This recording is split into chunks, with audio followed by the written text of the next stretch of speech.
Ok, acá adelante tenemos algunos asientos más. Muy bien.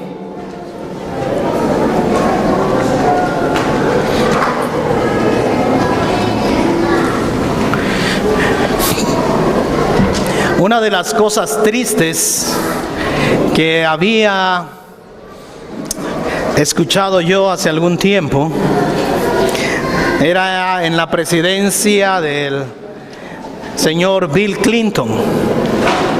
Bill Clinton fue elegido 2 veces presidente de los Estados Unidos.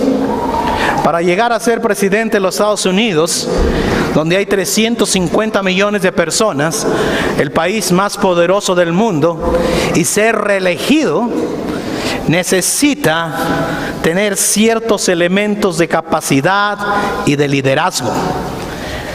Pocos son los que llegan ahí, ¿no es verdad? Pero Bill Clinton, en su segundo periodo, tuvo un desliz, moralmente hablando, y se involucró con una de las asistentes que estaba haciendo un internado en la Casa Blanca. Bill Clinton estuvo a punto de perder la presidencia porque él juró de que no la conocía, pero después se llegó a descubrir que sí la conocía, ¿sí? Y es la historia de este hombre, elegido 2 veces presidente de los Estados Unidos, involucrado moralmente y sexualmente con una mujer llamada Mónica Lewinsky. Y la pregunta es, ¿qué hace un hombre con esa capacidad intelectual y de liderazgo que tenga un desliz de esa naturaleza? Eso es lo que vamos a hablar por el transcurso de 8 semanas acerca de espiritualidad emocionalmente sana. Pero hoy vamos a hablar acerca de las características de una espiritualidad enferma. Ustedes ven ahí la foto, vamos a poner la fotografía de este témpano de hielo, ¿sí? Y creo que eso es lo que pasa muchas veces cuando nosotros no cuidamos lo que nosotros estamos haciendo, qué es lo que nosotros somos, ¿sí? La ilustración es acerca de la imagen de este témpano de hielo o llamado iceberg, donde nosotros vemos solamente el 10% en el elemento superficial de lo que somos, pero sin embargo hay el 90% que está escondido ahí y que a veces no queremos trabajar, no queremos buscarlo, no queremos sanar y lo tenemos escondido de esa forma. Y Jesús realmente quiere transformar esa área que está ahí más grande de lo que es el 10% que las personas ven. ¿Cómo podemos trabajar en eso? Eso demanda meditación y reflexión, ¿sí? Necesitamos empezar a meditar y a reflexionar en lo que nosotros somos. Y esta semana usted va a ver de que necesitamos invertir tiempo en esa meditación contemplativa. Hay muchas cosas de esas que están escondidas ahí, que nadie conoce, que realmente son traumas, heridas, ataduras. A veces necesitas tomar un tiempo para empezar a sanar. ¿Cómo nosotros podemos sanar cosas así? Vamos a ver en esta mañana la vida de uno de los hombres del Antiguo Testamento, que vivió la vida superficialmente, que estuvo haciendo tantas cosas que no tuvo tiempo para pararse y reflexionar. Era un hombre que tenía todo por delante. Él era una persona para tener un futuro promisorio espectacular, ¿sí? Incluso se convierte en el primer rey de Israel. El pueblo estaba pidiendo por un rey, y cuando Samuel tiene que ungir a uno, dice: mañana a tal hora va a venir un hombre de la tribu de Benjamín, una de las tribus más pequeñas. Él es muy alto, del hombro sobrepasa. Todos eran casi más pequeños de Saúl, desde el hombre para abajo. Era un hombre atractivamente, físicamente muy atractivo. ¿Qué es lo que vio Dios para hacer en él? Y empieza la historia de este hombre llamado Saúl. ¿Sí? Es una historia triste, porque es el primer rey de Israel y termina en cierta forma en fracaso. ¿Sí? En cierta forma termina en fracaso. Dios le da algunas órdenes de lo que tiene que hacer y él empieza a actuar apresuradamente. Cuando usted lee Primera de Samuel capítulo 13, no está esa parte ahí en el resumen, pero en Primera de Samuel capítulo 13, Saúl dice que tenía que ofrecer sacrificio para ir a la batalla, pero como se veía que no llegaba el profeta para ofrecer sacrificio, Saúl tomó esa capacidad y empezó a ofrecer sacrificio. Se tomó una atribución que no era de él, porque no sabía esperar, porque era impulsivo en la forma de actuar, no sabía reflexionar, no tomaba el tiempo para contemplar a Dios, qué es lo que Dios estaba haciendo. Sin embargo, cuando llega aquí al capítulo 15, ¿sí? Dice en el verso 13, 1 Samuel 15, 13, esa es la segunda vez que Dios le manda y le da la tarea de eliminar a todos los amalecitas. Y si usted lee lo irónico de la vida de Saúl, es de que al final él tenía la obligación ahora de eliminar a todos los amalecitas. Y en la historia, cuando muere Saúl, quienes lo matan a él son los amalecitas. ¿Sí? Estos amalecitas no se portaron bien cuando el pueblo de Israel salía de la esclavitud de Egipto y Dios había dicho que los va a eliminar, a exterminar. Y le dice: mata todo lo que hay ahí, todo ha sido entregado. Pero en el verso 13 dice, Primera de Samuel capítulo 15, verso 13, cuando Samuel llegó, Saúl le dijo: que el Señor te bendiga. He cumplido las instrucciones del Señor. ¡Wow! Pero realmente no cumplió todo lo que Dios le dijo. Cumplió parcialmente. ¿Sí? Hizo una parte. No obedeció completamente. ¿Y qué trajeron? No mataron las ovejas más gordas ni las vacas más gordas. No lo mataron al rey, porque tomaron una decisión pragmática, una decisión práctica. Dice: ¿cómo podemos matar? No, a mí me parece que Saúl aquí actúa como muchos de nosotros, ¿no es verdad? Una decisión práctica. No debemos matar. ¿Cómo vamos a matar estas ovejas gorditas, preciosas? Serían buenas para el sacrificio. Estas vacas hermosas, ¿cómo vamos a matar eso? ¿Sí? Y entonces Saúl dice: no, vamos a llevarlo. Y aquí él vive en un estado como de negación. Dice: he cumplido la voluntad de Dios. Él no puede ver que no ha hecho la voluntad de Dios. ¿Sí?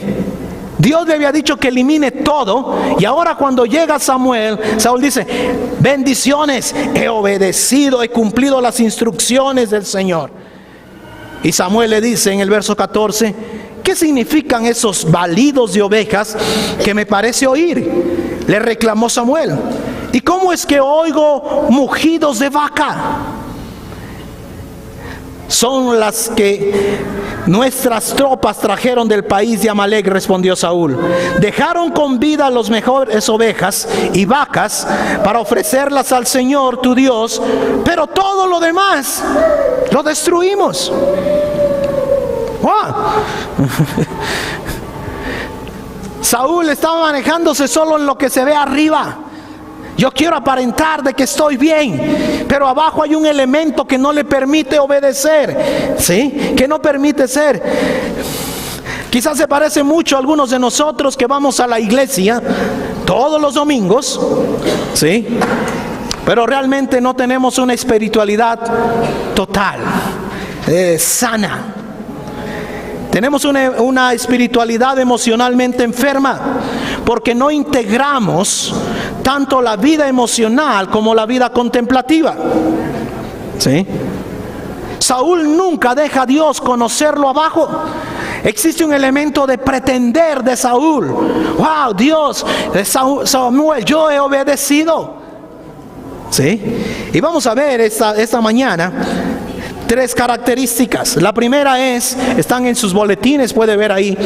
Saúl, una persona emocionalmente enferma por su falta de reflexión y conciencia de sí mismo. Saúl no se tomó el tiempo para reflexionar, ¿sí?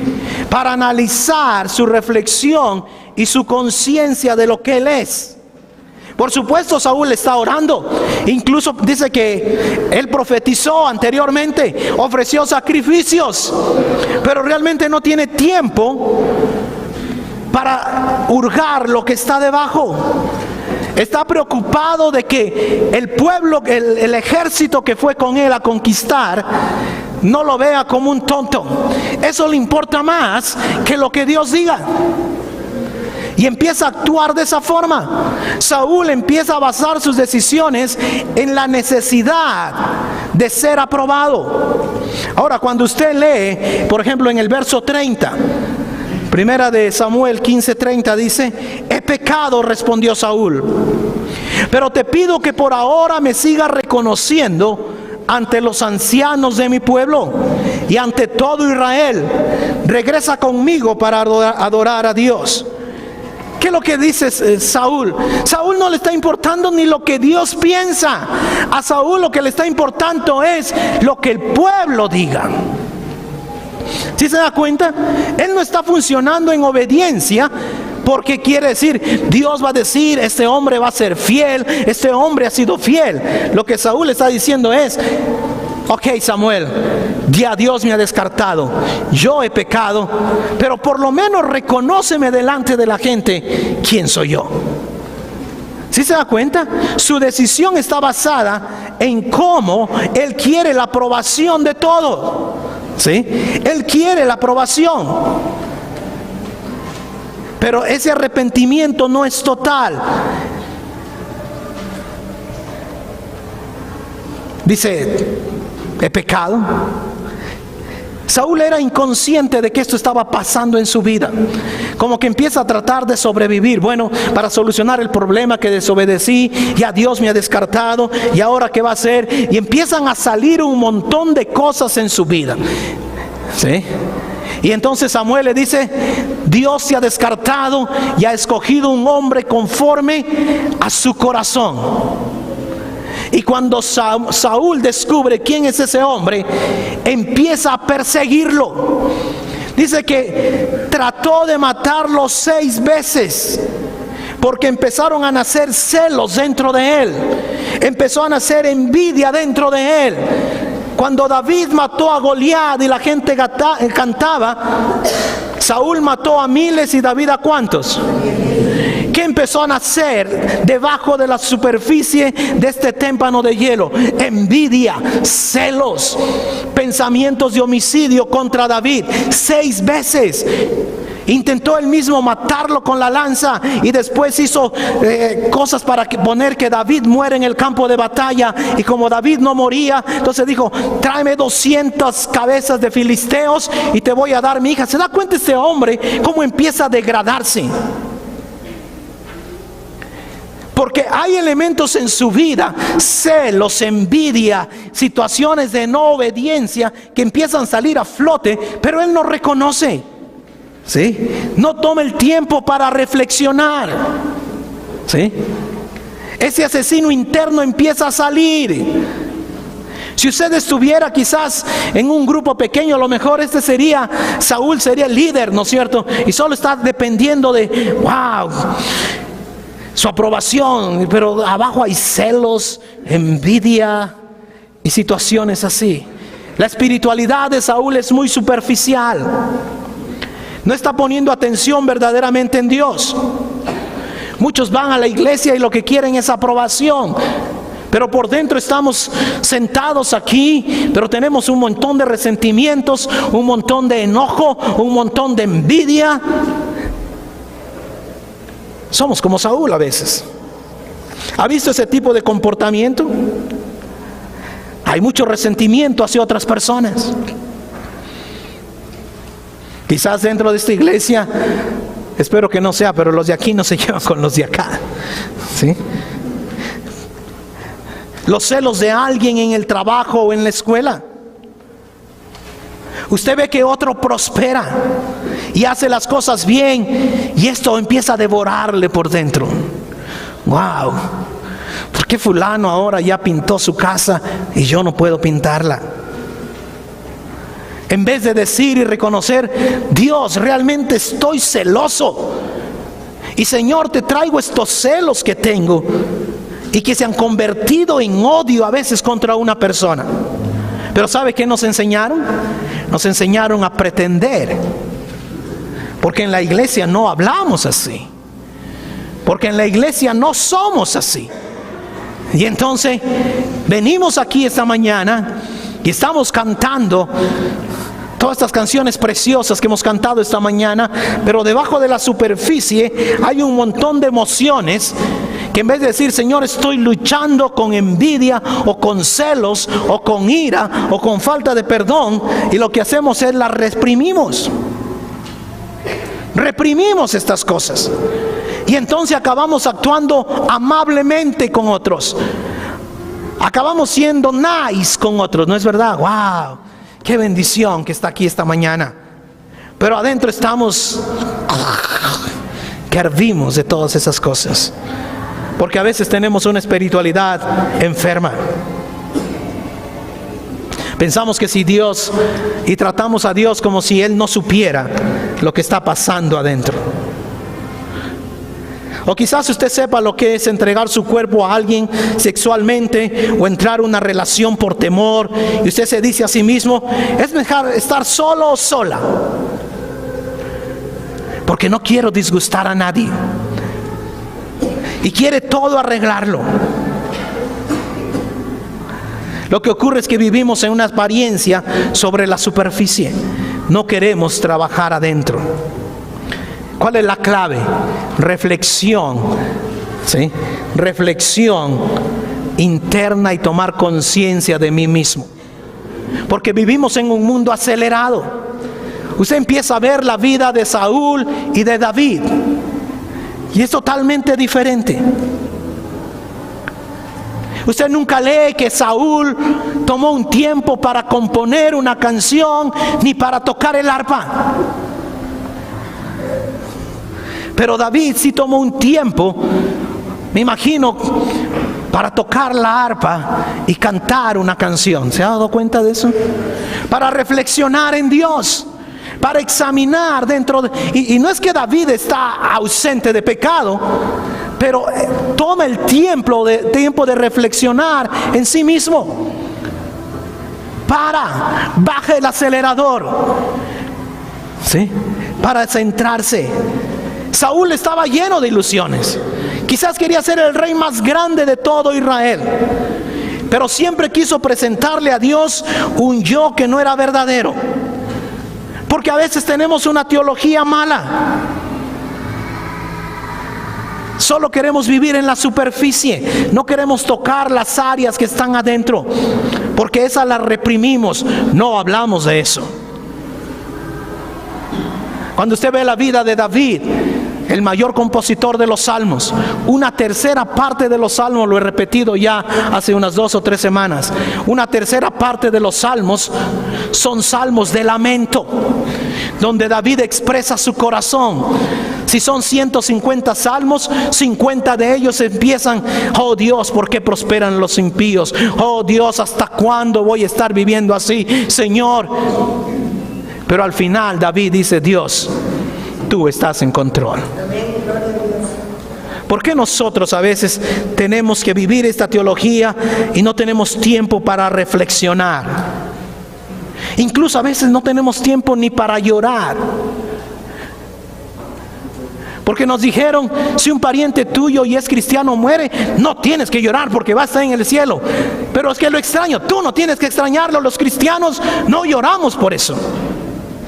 ¿Sí escuchaba esa teología que nos enseñaron? Y usted quiere llorar porque extraña, no es porque duda del carácter de Dios, No es porque está ausente de que Dios no está en control. No es porque duda de la promesa de la vida eterna en Cristo Jesús. Simplemente porque le extraña. Pero nos enseñaron a reprimir esas cosas. Alguien en su familia toma una decisión pobre y usted no quiere llorar. Dios sabe, Dios está en control. Amén. Pero por dentro estás que lloras y no quieres enfrentar eso. No quieres traer eso a los pies de Cristo. Y eso demanda tiempo y silencio. Por eso tenemos 2 devocionales. Para que usted tome el tiempo de pensar y reflexionar. Para que usted baje el acelerador de lo que está haciendo. Para que usted pueda concentrarse qué es lo que Dios quiere. ¿Está invirtiendo tiempo en silencio y a solas? Como decía ahí, señor Escasero, a veces solamente tenemos tiempo para venir a Dios y orar y decir, aquí, Señor, está mi lista de peticiones y ya. Pero no está tomando tiempo para reflexionar en Dios. No está tomando tiempo como David para tocar el arpa. No está tomando tiempo para contemplar su palabra. Eso es lo que llama en este proceso espiritualidad contemplativa. Saúl vivía en esa vida de negación. Se movía en base a los beneficios que Dios me puede dar. ¿Sí? Samuel, ven. Haz el sacrificio. Ya lo hice, pero hagamos otro. Porque Dios tiene que darme el beneficio. ¿Sí? La segunda cosa que usted tiene ahí en sus notas es que Saúl dice no a cultivar la relación personal con Dios. Saúl tiene una vida pública con Dios. ¿Sí? Profetiza, ora públicamente, pero no tiene una vida de relación personal con Dios. No hay indicación alguna de una relación personal con Dios. Para Saúl lo que importa es recibir la bendición. Él solo pone atención a los beneficios que Dios me puede dar, pero no toma tiempo para hacer esa relación con Dios. Y cuando se encuentra con Samuel, Samuel le desbarata todo. En el verso 22 dice, ¿qué le agrada? Primera de Samuel 15, 22. Desde el 20 leamos. Yo he obedecido al Señor. Imagínense su estado de negación. Insistió Saúl. ¿Sí? He cumplido la misión que Él me encomendó. Traje prisionero a Agag, rey de Amalek, pero destruí a los amalecitas. Y del botín los soldados tomaron ovejas y vacas con el propósito de ofrecerlas en Gilgal al Señor tu Dios. Y Samuel le respondió, ¿qué le agrada más al Señor? ¿Que le ofrezcan holocaustos y sacrificios o que se le obedezca? Lo que Él dice. El obedecer vale más que el sacrificio y el prestar atención más que la grasa de los carneros. La rebeldía es tan grave como la adivinación y la arrogancia como el pecado de la idolatría. Y como tú has rechazado la palabra del Señor, Él te ha rechazado como rey. Saúl no comprende la dimensión de su desobediencia. Y Samuel le dice, hace aquí algunas comparaciones. Rebeldía es tan grave como adivinación. Wow. Idolatría. ¿Por qué? Porque Saúl estaba idolatrizando cómo agradar a la gente. Saúl estaba más preocupado de que los soldados y el ejército no le den la espalda en vez de agradar a Dios. Hace unas 3 semanas vimos adoración significativa y realmente ese era el punto. Cualquier cosa que nos preocupa y tome lugar a Dios es idolatría. Saúl aquí tiene una idolatría porque quiere agradar a la gente. Lo triste es que Saúl piensa que es humilde, ¿no es verdad? Saúl piensa que él es obediente, pero no toma el tiempo para obedecer. ¿Has tomado el tiempo para pensar por qué reacciono de esa forma? ¿Qué es lo que estoy haciendo erróneamente? ¿Por qué me siento así en esta situación? Tienes que bajar el ritmo. Tienes que parar la velocidad. Hoy es el día de descanso que usted toma para pensar y reflexionar en Dios. Pero si se da cuenta cómo la sociedad nos ha puesto tantas cosas. A lo mejor hoy tuvo que hacer las compras de 6 de la mañana a 9 de la mañana y no avanza a venir a la escuela dominical y viene a las 10 y se va de aquí a las 12 y se va corriendo y entonces tiene que ir a cocinar o se va a comer en otro lado donde tienen que cocinar para usted, y eso está bien, no está nada malo. Pero en la tarde tiene que ir a hacer esto y tiene que ir a hacer lo otro y acaba a las 8 de la noche, wow, y dice ya, bueno, está bien muchas cosas de esas, no estoy diciendo que está mal. Pero a veces no toma el tiempo para pensar en Dios. Y Saúl es experto en culpar a otros. Cuando tú no tienes una relación profunda con Dios, lo más fácil es culpar a los demás. Y aquí dice, es que el ejército, es que el pueblo me presionó. Espiritualidad emocionalmente sana toma responsabilidad por sus acciones. Toma responsabilidad. Saúl es un gran culpabilizador y le echamos la culpa de todo a todos, pero no nos responsabilizamos por lo que estamos sintiendo internamente. La tercera cosa, dice, Saúl también dice no a ser quebrantado mediante fracasos y dificultades. Él sencillamente se levanta y vuelve a luchar. ¡Wow! Otra vez, vamos, adelante. Pero no está quebrantado. ¿Cuántas veces tú no te has quebrantado? Solo agarras, cierras el libro y mañana otra vez empezamos. Y no has llorado por lo que estás quebrantado. No puedo aceptarlo.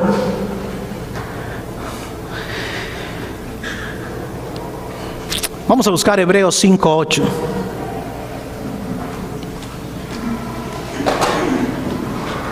Este es nuestro Señor Jesucristo.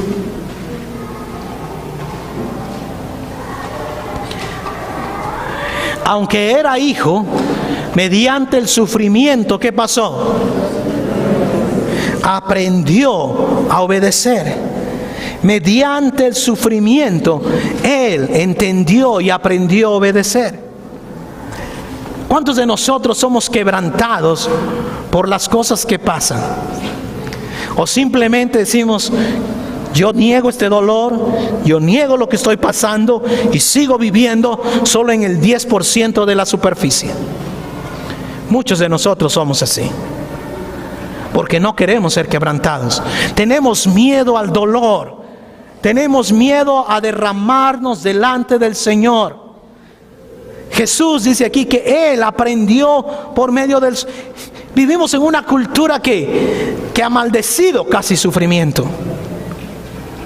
Pero sufrimiento es parte de la vida cristiana. Y Dios utiliza dolor para quebrantarnos. Utiliza nuestros fracasos para que aprendamos. Incluso cuando el pueblo salió de allá de Egipto, dice en el libro de Deuteronomio, usted tiene en sus boletines el versículo, Deuteronomio 8, versos 2 y 3. Dice, recuerda que durante 40 años el Señor tu Dios te llevó por todo el camino del desierto y te humilló y te puso a prueba para conocer lo que había en tu corazón y ver si cumplirías o no sus mandamientos. Mucho del dolor, mucho de la prueba, mucho de la presión que estás enfrentando es porque Dios realmente quiere conocer qué está debajo de ese témpano de hielo. ¿Qué es lo que estás escondiendo? No es para que le digas a Dios que todo está bien. Espiritualidad emocionalmente sana no se trata de impresionar a Dios. A Dios todo está bien. No, es que acaban de pasar este accidente en mi vida, pero Dios todo está bien. No, ¿cómo estoy siendo quebrantado por eso? ¿Cómo estoy respondiendo a eso? Dice que aquí humilló al pueblo para saber lo que había en el corazón. Saúl estaba en el proceso, pero como no reflexionó, no tomó su tiempo para concientizarse a sí mismo, no reforzó la relación con Dios, lo que hizo es vivir en negación. Entonces trató de resolver los problemas. Hay que matar a David. La culpa no la tengo yo, la culpa la tiene el ejército y el pueblo. Dios quiere por medio del quebrantamiento enseñarte que hay muchas cosas que necesitas aprender.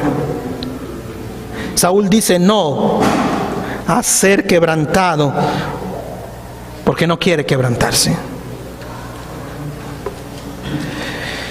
Hablar del espíritu quebrantado, bienaventurados los pobres en espíritu, porque de ellos es que el reino de los cielos. Decimos sí a la reflexión y a la conciencia. Decimos sí a nuestra relación con Dios.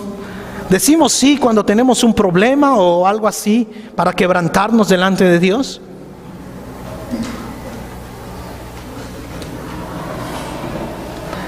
Esas 8 semanas usted va a ver muchos temas que están puestos en esta parte de su boletín. Pero usted quizás está diciendo, yo sí lo entiendo, Leo, ahora, después de escuchar el sermón. Pero si usted no toma el tiempo para el devocional, solo se ha quedado en la superficie. ¿Me estoy comunicando? No. Porque el sermón solo le ayuda a entender estos elementos de la espiritualidad emocionalmente enferma. Cómo usted empieza a sanar es cuando usted empieza a tomar el tiempo con Dios de reflexionar y tomar conciencia de usted mismo. Que usted no tiene que venir para impresionar al resto de creyentes. Que usted no tiene que venir para impresionar al pastor. Que usted no tiene que cristianismo es una de las cosas más difíciles porque a veces nos enseñaron a pretender. ¿Sí? Vivimos a veces una cultura de pretender. Porque si el pastor les dice, sabe que anoche yo dormí en el sillón. Así somos, ¿no es verdad? Porque nos enseñaron a pretender que todo está bien. Espiritualidad sana empieza a luchar con esas cosas internas que no están ahí, pero solo la hemos aplacado. Hay 10 síntomas de esa espiritualidad. Usted la tiene ahí en sus hojas. La primera es cuando usted usa a Dios, ¿para qué? ¿Cómo es eso, Leo? ¿Cómo es que yo uso a Dios para huir de Dios? Aquí hay algunos ejemplos. Cuando hice el trabajo de Dios para satisfacerme a mí mismo y no a Él. ¡Wow! Dios, hoy he predicado, pero para que todos vean que yo soy buen predicador. Déjame decirte, esa es una espiritualidad enferma, porque estoy usando a Dios para yo sentirme satisfecho, pero no para satisfacer a Él. Cuando hice cosas que Él nunca me pidió que hiciera en su nombre. Cuando mis oraciones en realidad eran para que Dios hiciera mi voluntad y no para yo entregarme a la voluntad suya. Wow. Ahí es cuando luchamos con toda esta tendencia de la teología de la prosperidad. ¿Sí? Porque realmente lo que estamos diciendo nosotros es, oración es para que tú halles el corazón de Dios, no para decirle a Dios lo que tiene que hacer. ¿Tú usas a Dios para huir de Dios? Cuando demostré conductas cristianas para que personas importantes pensaran bien de mí.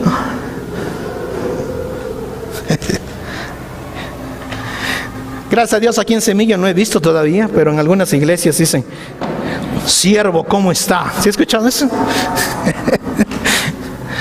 Y utilizamos este tipo de cosas solo para conductas cristianas, nos portamos así y asado.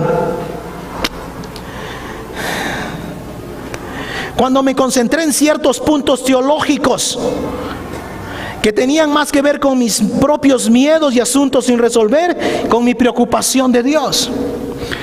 Ahora déjeme decirle, en esta iglesia tenemos una identidad dentro de la teología, ¿sí? Y los que han pasado por la clase de membresía conocen eso. pero respetamos y amamos a aquellos que no piensan como nosotros, incluso dentro de la teología. Hace unos 3 años, recuerdan cuando fuimos con mi esposa a una conferencia allá en Oregon, y Palau era el principal presentador, y nosotros teníamos uno de los talleres. Entonces en uno de los cafés, en el primer café, Palau estaba ahí en nuestra mesa sentado, y entonces yo dije a Lulu, pongámonos una foto con Palau, ¿no es verdad? ¿Dónde era Luis Palau? ¿No es verdad? Nos tomamos una foto con Palau, y yo la subí al Facebook, ¿sí? Y tenía como 70 likes, pero alguien me puso un comentario: Pastor Leo, ¿qué hace con ese hipócrita de Palau? Yo no acabé de leer el comentario y lo borré a esa persona. Déjame decirte, porque el hecho que no compartas con Palau todos los puntos doctrinales no tiene por qué tener una actitud de esa forma. ¿Estoy comunicando o no? A veces usamos a Dios para huir de Dios. Voy a ir más rápido. Cuando yo usé la verdad para juzgar y menospreciar a otros. Cuando yo dije, el Señor me dijo que debo hacer esto, cuando la verdad era, yo creo que Dios me dijo. ¿Has escuchado eso? Cuando usé las escrituras para justificar mi pecado. Bueno, como David adulteró, pues yo también me puedo adulterar. Sí. Hay mucha gente que habla así. La segunda cosa que es una espiritualidad, usted empiece a pensar qué cosas de esas usted tiene. Ese es el propósito. Cuando ignora los sentimientos de ira, tristeza y temor, y piensa, eso es malo. Déjame decirle, hay cosas que nos pasan que nos provocan ira. Esta mañana yo compartía dentro de la clase de escuela dominical de membresía, algo que a mí me llena de repugnancia y de ira, es toda la trata de blancas. Cómo gente puede haber que utiliza niñas o niños para esclavizarlos y venderlos sexualmente solo en el nombre de hacer dinero. Y usted no puede decir, ay Señor, como yo soy cristiano, yo no tengo ira, bendecidos a que vamos a hacer algo, ¿no es verdad? No vamos a agarrar las pistolas e ir a matarlos, pero sí podemos poner qué es lo que nosotros creemos frente a eso. Pero a veces, sí he escuchado cuando en la iglesia decimos, yo lo he dicho, así que nadie se sienta mal. ¿Estamos todos alegres? Pero a veces está por dentro, está triste, ¿no es verdad? Y tenemos el canto, no puede estar triste. Amén, muchas veces debe estar alegre, pero hay veces que estamos tristes. ¿Sí? Hay veces que estamos tristes. La tercera, morir a las cosas equivocadas. ¡Wow! Empezamos a renunciar a las cosas que Dios no nos ha pedido que renunciemos. Si usted toca la guitarra, sígala tocando. ¿Sí? Si a usted le gustan las costillas en barbecue, siga comiendo, invite a Pastor Leo que también le gustan. Pero si se da cuenta, a veces nosotros somos bien fariseos. Y una de las cosas que hay una crítica contra la iglesia evangélica es que no hacemos nada de arte. Yo creo que el último músico que realmente, siendo cristiano, impactó a la comunidad fue Juan Sebastián Bach. Pero desde ahí, claro que componemos música y hacemos cosas así, pero no hemos impactado las artes. Y a veces renunciamos a las cosas equivocadas. ¿Sí? Déjeme decirle, va a llegar el mundial. ¿Sí? Y si usted está viendo Ecuador jugando con Honduras y mete un gol Ecuador, más vale que grite ¡gol! O usted es cristiano que dice gol, porque es malo gritar por el fútbol. Y lo peor es que nos llenamos de orgullo, ¿sí me entiende? Yo soy cristiano, yo no me emociono a esas cosas del mundo. ¿He escuchado hablar así? Sigamos. Cuando usted empieza a negar el impacto del pasado en el presente, y usamos 2 de Corintios 5:17, es un versículo precioso. El que está en Cristo, las cosas viejas, he aquí todas son hechas.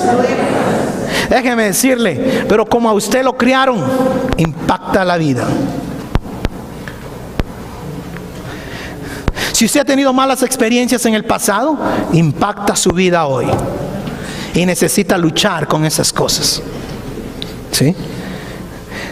Dividir nuestra vida en compartimentos que separan lo secular y lo sagrado. Esto sí es de Dios, aquí, afuera no. ¿Sí ha escuchado eso? Muchas veces nosotros empezamos a dividir las cosas. Pero lo triste es que dicen los sociólogos y la opinión pública que los cristianos evangélicos somos tan hedonistas, tan autocentrados, tan egoístas como los del mundo. Y quizás un poquito más. Porque los del mundo ni oran por el Ferrari que quieren tener, pero nosotros sí aumentamos nuestro ego con eso. Porque oración es solo para decirle a Dios que me dé, en vez de buscar su voluntad y lo que Él quiere que haga. Somos tan materialistas, tan egocéntricos y tan sexualmente inmorales como el mundo en general.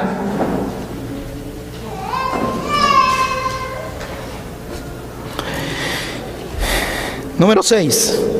Cuando hacer para Dios en lugar de estar con Dios. En esa iglesia le pedimos 5 horas. 2 horas en la mañana del domingo, 1 hora y media para que vaya al estudio bíblico de un grupo pequeño y 1 hora y media que para por lo menos usted se involucre sirviendo en algo para el Señor. Nada más. Hay unos que sirven más, aleluya por ellos. Pero no queremos que sirva más de 10. Porque si usted tiene un trabajo a tiempo completo y sirve más de 10 horas, el que va a sufrir es su familia. Han habido algunas personas que con todo el corazón están haciendo buenas cosas. Yo le digo, no puedes hacer más. No puedes tener más de 2 noches fuera de tu casa en el ministerio. Máximo 3 si es que tienes un trabajo que te da espacio en el día. Pero hemos creído que mientras más cosas hago, soy más espiritual.